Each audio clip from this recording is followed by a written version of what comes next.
My name is Emma Reddman. I am a junior at the University of Delaware. I am a pre-vet and animal bioscience major, and I am one of the 2 emergency poultry disease interns. This summer I was evaluating the best foam disinfectant solution to use in a vehicle undercarriage decontamination system as a way to improve efficiency of a system to reduce viral contamination on vehicles entering farms to improve biosecurity. This involved testing different disinfectants concentrations with different foam concentrations and then measuring expansion ratio, foam mobility, and cost effectiveness to compare to liquid applied disinfectant solutions. The first step was to develop a test apparatus to measure expansion ratio and foam mobility of the different foam disinfectant solutions. This involved building a system containing 2 nozzles from the undercarriage decontamination system, a large basin, and a plastic backboard.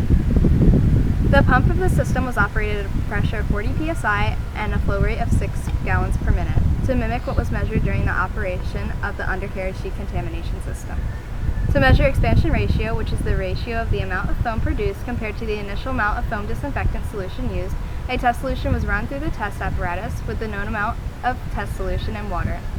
Then the amount of foam captured in the test basin was measured, and using the known amount of water used, the foam expansion ratio was calculated.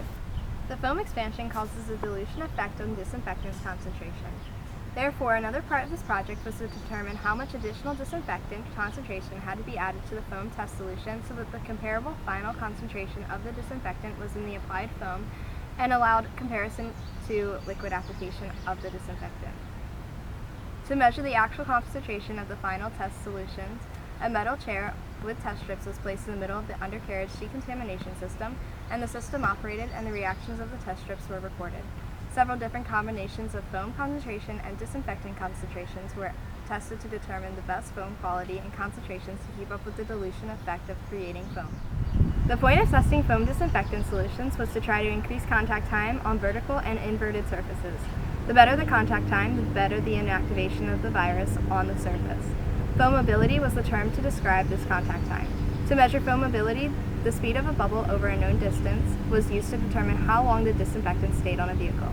Blue dye was added to the test solution, so when it was run through the test apparatus, the bubbles were easier to see on the plastic backboard. I am in the process of determining the cost effectiveness of each foam applied disinfectant. I will do this by evaluating the expansion ratio and the cost per gallon of each different disinfectant concentration. While our systems are in the beginning stages of evaluation, we are working every day to make them more accurate. We have used some of the results to modify the systems used in Brianna Ames' research.